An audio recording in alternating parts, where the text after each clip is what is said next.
हमें भारतीय न्याय व्यवस्था चाहिए और उसके लिए नए कानून, और वो नए कानून बनाने का काम हम इस देश के बुद्धिमान लोगों से करवाएं और उनको लागू कराएं, वो हम चाहते हैं। इसी तरह से हम शिक्षा व्यवस्था में बदलाव करना चाहते हैं। हमारी आज की जो शिक्षा व्यवस्था है ये पूरी की पूरी मैकॉले की बनाई हुई है। उसने पाठ्यक्रम बनाया, उसी ने सिलेबस तैयार किया, उसी ने शिक्षा व्यवस्था का माध्यम तय किया। हम अंग्रेजी माध्यम में अंग्रेजों की शिक्षा लेते हैं। दुष्परिणाम क्या है कि जिंदगी भर पढ़ाई करने के बाद हम अपने आप से पूछते हैं कि जो हमने पढ़ा उसमें क्या क्या हमारे काम का है। मैं अपने आप से पूछता हूं तो मुझे समझ में आता है कि जितना मैंने पढ़ा उसका 99% बेकार है, काम ही नहीं आता। 1% काम आता है, और जब 1% काम आता है तो उसके लिए इतना पैसा खराब किया, इतना समय खराब किया, इतना दिमाग खराब किया मेरा। ऐसे ऐसे विषय हमको पढ़ाए जाते हैं जो जिंदगी में काम ही नहीं आते। मैंने मॉडर्न मैथमेटिक्स पढ़ा है, मॉडर्न एल्जेब्रा पढ़ा है, उसके इतने सारे फॉर्मूले मैंने पढ़े, आज तक कभी काम नहीं आए। एक फॉर्मूला पढ़ा, x + y whole square is equal to x square plus 2xy plus y square, x minus y whole square is equal to x square minus 2xy plus y square. खूब रटा, खूब पढ़ा, इम्तहानों में लिख के आया, 100 में से 99 नंबर लाया। लेकिन अब मैं अपने आप से पूछता हूं कि x + y होल स्क्वायर का करूं क्या? मेरी जिंदगी में तो काम ही नहीं आया। अब मेरे टीचर को पूछता हूं, आपने मुझे ये क्यों पढ़ाया x + y होल स्क्वायर? मेरे तो काम नहीं आया। टीचर कहता है काम तो मेरे भी नहीं आया, मुझको किसी ने पढ़ाया तो मैंने तुमको पढ़ाया। ये भेड़िया धसान क्यों चला रहे हैं इस देश में? जो काम नहीं आता वो क्यों पढ़ा रहे हैं हमको? आप ईमानदारी से अपनी जिंदगी का एक अकाउंट लिखिए और उसमें अपने आप से पूछिए कि जितना आपने पढ़ा है उसमें से कितना याद है आपको। तो आप पाएंगे कि याद वही रहता है जो काम में आता है। जो काम नहीं आता दिमाग उसको भूल जाता है, क्योंकि दिमाग कचरा पेटी नहीं है, ये जीवित वस्तु है, बहुत होशियार है। फालतू चीजों को ये रखता नहीं है, निकाल के फेंक देता है। जो चीज काम नहीं आती वो याद नहीं रहती, जो याद नहीं रहती उसको पढ़ना क्यों और पढ़ाना क्यों? फालतू में दिमाग क्यों खराब करना? मैं अपने आप से सवाल पूछता हूं, उत्तर नहीं है। बचपन में मुझे पढ़ाया गया अमेरिका का पहला राष्ट्रपति कौन, क्या करूं उसका? मालूम है मुझे मालूम है कि जॉर्ज वॉशिंगटन अमेरिका का पहला राष्ट्रपति, लेकिन करूं क्या? मैं अगर सब्जी खरीदने जाता हूं और सब्जी बेचने वाले को कहता हूं देखो मुझको मालूम है अमेरिका का पहला राष्ट्रपति जॉर्ज वॉशिंगटन, वो सब्जी देगा? परचून की दुकान पे जाके कुछ खरीदूं और बताऊं उसको अमेरिका का दूसरा राष्ट्रपति कौन, वो परचून देगा मुझे? क्या काम आएगा मेरी जिंदगी में अमेरिका का पहला राष्ट्रपति? और अफसोस मुझे क्या है, अमेरिका का पहला राष्ट्रपति मुझे मालूम, दूसरा मालूम, तीसरा मालूम, 250 मालूम है, और मेरे घर के पहले पिता का नाम पूछ ले कोई तो मुझे नहीं मालूम। मेरे पिताजी का नाम मालूम है, पिताजी के पिताजी का मालूम है, उसके ऊपर जाते ही सब ब्लैंक, याद ही नहीं है मुझे। अब मेरी तीसरी पीढ़ी के पिता का नाम नहीं मालूम, अमेरिका की 250 पीढ़ियों के राष्ट्रपति का नाम मालूम है, करूं क्या? मूर्खों का मूर्ख मैं तो क्या करूं उसका?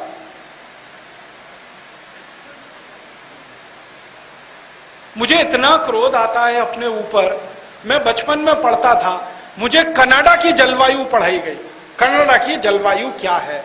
ठीक है भाई, पढ़ लिया कि कनाडा बहुत ठंडा देश है, तापमान -40 डिग्री है, फिर ठंडी हवाएं हैं, बर्फीली हवाएं हैं, वगैरह वगैरह। अब क्या करूं उसका? पढ़ लिया मैंने, कनाडा बहुत ठंडा देश है। अब जब तक कनाडा में जाता नहीं या कनाडा मेरे घर में आता नहीं, तब तक उसका क्या करूं?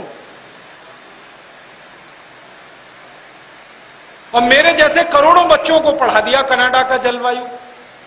अब मुझे कनाडा का जलवायु मालूम है, लेकिन भोपाल का जलवायु नहीं मालूम।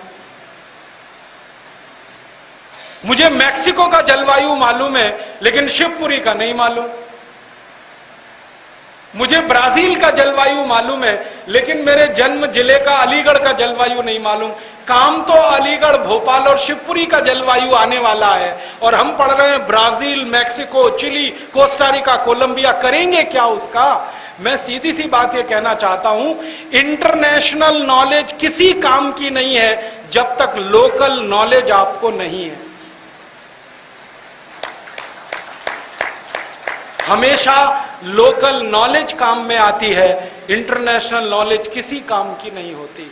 तो काय को फालतू में हमारा दिमाग खराब करते हैं ये स्कूल कॉलेज वाले, इंटरनेशनल बनाने में लगे रहते हैं। हम नेशनल तो हो नहीं पाए, इंटरनेशनल होने के लिए परेशान।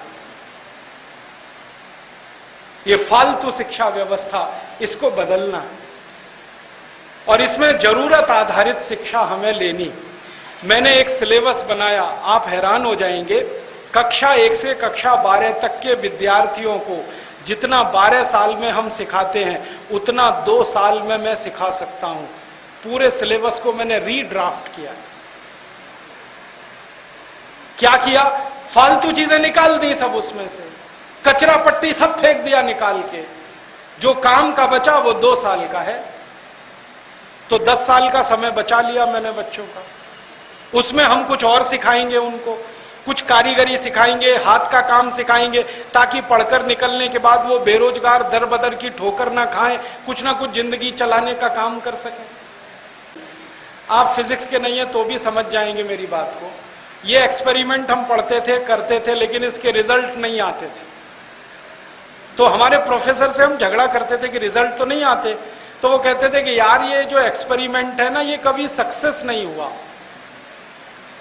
माइकलसन और मोरले नाम के 2 वैज्ञानिक थे फ्रांस के, जिंदगी भर एक्सपेरिमेंट किया, सफल नहीं हुए, हमेशा फेल होते रहे। तो रिजल्ट आएंगे कैसे? तो मैंने कहा पढ़ाते क्यों मुझको फिर ये? तो कैसी मूर्खता है इस देश में।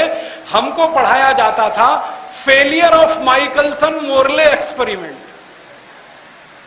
माने माइकलसन मोरले एक्सपेरिमेंट की असफलताएं क्या है ये रटो और किताब में लिख के आ जाओ, 100 में से 90 नंबर ले आओ। हम मूर्खों के मूर्ख ऐसे टाइम पास करते रहे अपने पढ़ाई के दिनों में।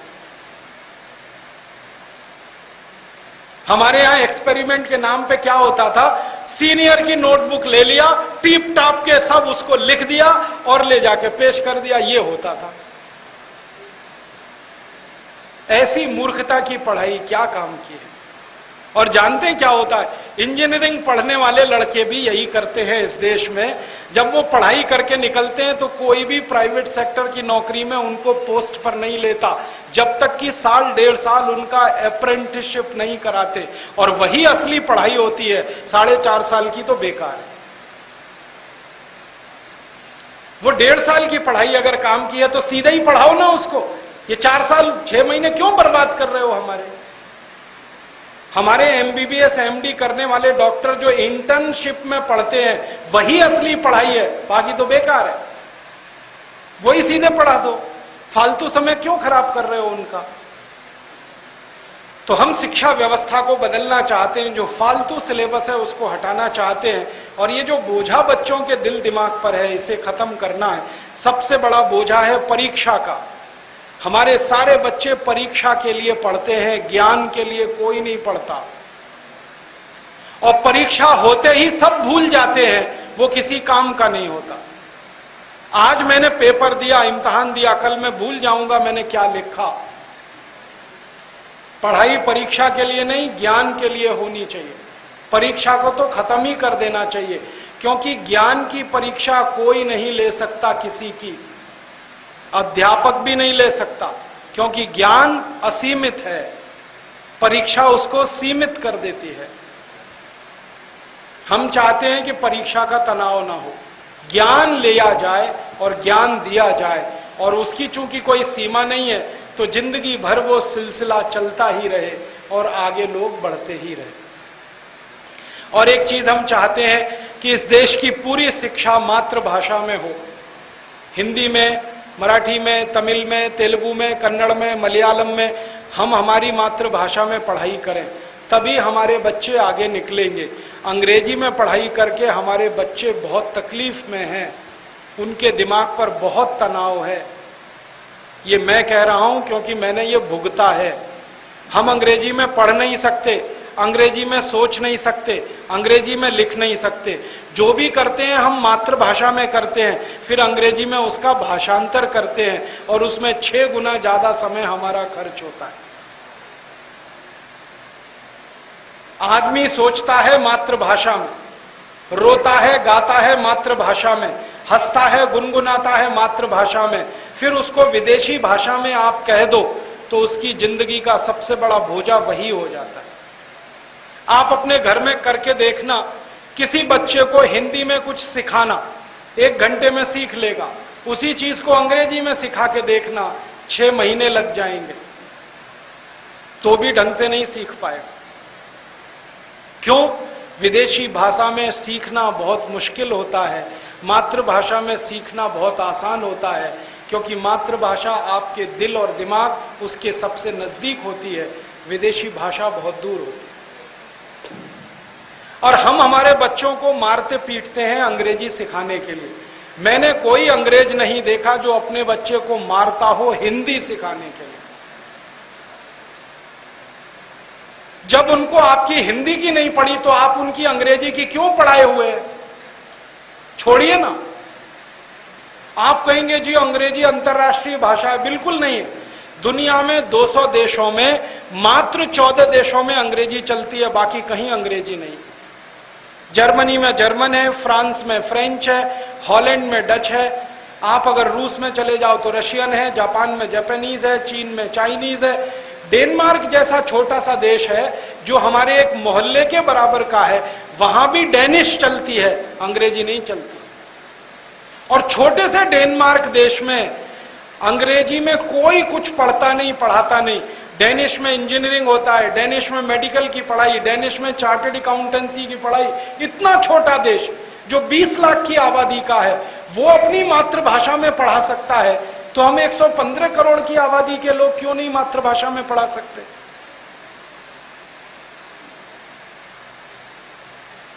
कोई लोग कहते हैं अंग्रेजी में क्वालिटी बहुत है, और मैंने अंग्रेजी पढ़कर यह पाया कि दुनिया की सबसे रद्दी भाषा यही है। इसका कोई सिर और पैर नहीं है। हां, मैं अंग्रेजी के प्रोफेसरों से बहस करता हूं और पूछता हूं पीयूटी पुट, तो बीयूटी बुट क्यों नहीं? अगर सीयूटी कट, पीयूटी पट होना चाहिए। बीयूटी बट, सीयूटी कट तो पीयूटी पट होना चाहिए कि नहीं? और पीयूटी पुट तो बीयूटी बुट, सीयूटी कुट होना चाहिए। एक जगह यू ऊ हो गया, एक जगह यू आ हो गया। ये क्या चक्कर है भाई? यू तो यू है, कहां आ कहां ऊ? कोई सिर नहीं, कोई पैर नहीं। इतनी हंसी आती है मुझे अंग्रेजी पे। एक शब्द है अंग्रेजी का केमिस्ट्री, स्पेलिंग क्या है? CHEMISTRY, यही है ना? तो CHE माने केमिस्ट्री। तो अगर CHE में केमिस्ट्री होता है तो CHOPARA चोपड़ा में कोपड़ा क्यों नहीं होता? बताइए ना। और CHOPARA में चोपड़ा होता है तो केमिस्ट्री में चेमिस्ट्री क्यों नहीं होता? कहां CH का हो, दिल में आया का, जहां दिल में आया चा। प्रोनाउंसिएशन क्या है? सन, SON। प्रोनाउंसिएशन क्या है? सन। अब डिफरेंशिएट कैसे करेंगे? SON सोन होना चाहिए, SUN अगर सुन होना चाहिए। SUN सन है तो हर जगह यू आएगा तो आ का ही उच्चारण होना चाहिए। फिर सु वाला उच्चारण कहां से आ गया यू का? और ओ हर जगह ओ है तो फिर आ वाला कहां से आ गया? SON में सन कैसे हो गया? सोन होना चाहिए। कुछ पता ही नहीं है, भेड़िया धसान है अंग्रेजी। अंग्रेजी का इतिहास पढ़ा तो पता चला 5वीं शताब्दी में तो जन्म हुआ इस भाषा का, मुश्किल से 1500 साल पुरानी है। उसके पहले तो अंग्रेजी थी ही नहीं दुनिया में। अब अगर हम हिंदी से इसकी तुलना करने लगे तो हिंदी तो हजारों साल पुरानी है, और संस्कृत से तुलना करें वो तो करोड़ों साल पुरानी है। और अंग्रेजी बहुत गरीब भाषा है। गरीबी पता है इनकी क्या है? इनके पास अपने शब्द ही नहीं है। लैटिन में से ले लिए, फ्रेंच से ले लिए, जर्मन से ले लिए, इटालियन से ले लिए, यहां से ले लिए और खिचड़ी बना के तैयार कर दी। अपने शब्द हैं ही। हमारी सभ्यता बिल्कुल अलग है अंग्रेजों से। उनकी नकल हम क्यों करें? उनकी फालतू भाषा, रद्दी भाषा का इस्तेमाल क्यों करें जब अपने पास अपनी भाषा है? तो मेरा कहना है ये अंग्रेजी में से बाहर आई है, इसमें कुछ रखा नहीं है। आप बोलेंगे जी अंग्रेजी नहीं सीखेंगे, दुनिया में व्यापार कैसे होगा? जापान वाले कैसे व्यापार कर रहे हैं पूरी दुनिया में जापानीज सीखकर? चीनी लोग कैसे व्यापार कर रहे हैं चाइनीज सीखकर? रशियन लोग कैसे व्यापार कर रहे हैं रशियन सीखकर? फ्रेंच लोग कैसे काम कर रहे हैं? वो सब कर सकते हैं मातृभाषाओं को सीख के, तो हम भी कर सकते हैं। तो फिर आप बोलेंगे अंग्रेजी की कुछ जरूरत है क्या? नहीं है। अंग्रेजी की जरूरत फिर थोड़े से हिंदुस्तानियों को पड़ेगी जो इंग्लैंड जाएंगे। तो जब जाएंगे तो वीजा के समय उनको महीने 2 महीने सिखा देंगे, चले जाएंगे, काम चला के वापस आ जाएंगे। कौन सा उनको एक्सपर्ट बनाना है? ये बच्चों को पहली कक्षा से अंग्रेजी क्यों पढ़ा रहे हैं? ये सब तो इंग्लैंड जाने वाले नहीं है, क्योंकि इंग्लैंड इनको आने भी नहीं देगा अपने यहाँ, क्योंकि उनके यहाँ इतनी जगह नहीं है। वीजा के कानून इतने कड़क कर दिए हैं कि अब जल्दी घुसना इंग्लैंड में संभव नहीं है। क्यों सबको मार मार के अंग्रेजी सिखा रहे हैं? मैं तो आपसे यही निवेदन करना चाहता हूं कि आप अपने बच्चों को ईमानदारी के साथ मातृभाषा सिखाएं, समझाएं, उसी में उनको पढ़ाई करने के लिए प्रेरित करें। वो मातृभाषा में जितने पक्के होंगे दुनिया की कोई भी भाषा वो सीख लेंगे। हमारे हिंदुस्तान के बारे में अगर आप देखना चाहें तो देखिए, जितने महान वैज्ञानिक इस देश में हुए सबने मातृभाषा में पढ़ाई की, इसलिए वैज्ञानिक हुए।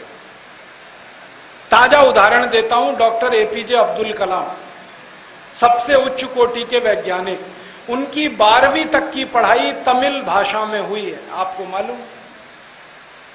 और जब उनको कहा गया कि आप इतने ऊंचे वैज्ञानिक कैसे बने, तो उन्होंने कहा 12वीं तक तमिल में पढ़ा इसलिए इतना ऊंचा बन पाया।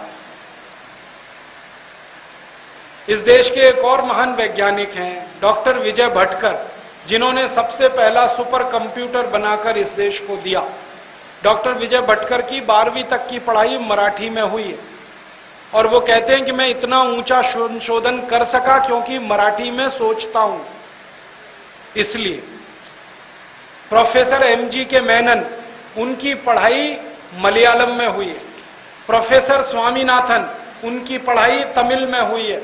ये जितने उच्च कोटि के वैज्ञानिक हुए, डॉक्टर सेठना, डॉक्टर भाभा, जिन्होंने पहला परमाणु बम का इस देश में परीक्षण कराया, ये सब वैज्ञानिक मातृभाषा में से निकले हुए हैं। और मैं आपको एक सच्चाई बताना चाहता हूं, कॉन्वेंट से निकला हुआ एक भी विद्यार्थी इस देश के उच्चतम वैज्ञानिक पद पर आज तक नहीं पहुंचा। कॉन्वेंट में से जो पढ़कर निकले हैं ना, वो साइंटिस्ट नहीं बने, साइंटिफिक मैनेजर हो गए। साइंटिस्ट होना अलग है, साइंटिफिक मैनेजर होना बिल्कुल अलग काम। साइंटिफिक मैनेजर माने क्लर्क, क्लैरिकल काम वो ही कर पाते हैं, क्योंकि जो मातृभाषा में चिंतन नहीं कर सकते वो मूल आविष्कार नहीं कर सकते, और जो मूल आविष्कार नहीं कर सकते वो वैज्ञानिक नहीं हो सकते। इसलिए मातृभाषा में पढ़ाइए, मातृभाषा में सिखाइए, और बन पड़े उतना अपने बच्चों को ये कॉन्वेंट स्कूलों में मत पढ़ाइए। आप बोलेंगे जी इसमें क्या बीमारी है? बहुत बड़ी बीमारी है। इंग्लैंड में कॉन्वेंट स्कूल होते हैं, हमारे यहाँ नहीं। ये तो मैकॉले ने कॉन्वेंट स्कूल खोल दिया इस देश में, इसलिए शुरू हो गए, वरना कॉन्वेंट इस देश में होने की जरूरत नहीं है। आप जानते हैं कॉन्वेंट शब्द का अर्थ क्या है? CONVENT। कॉन्वेंट का माने है लावारिस बच्चों का स्कूल। जिन बच्चों के जिंदगी में माँ बाप नहीं होते उनको पढ़ने के लिए कॉन्वेंट स्कूल होते हैं। और इंग्लैंड में पता है क्या है, यूरोप में क्या है, बहुत सारे बच्चे बिना शादी के पैदा हो जाते हैं, मालूम है आपको? इंग्लैंड में 60% लड़कियां अपनी उम्र के 12 से 18 साल में मां बन जाती हैं, 60% बिना शादी के। अब बिना शादी के मां बन गए, बच्चे पैदा हो गए, वो कहां रहेंगे? उनको रखने के लिए कॉन्वेंट स्कूल होते हैं।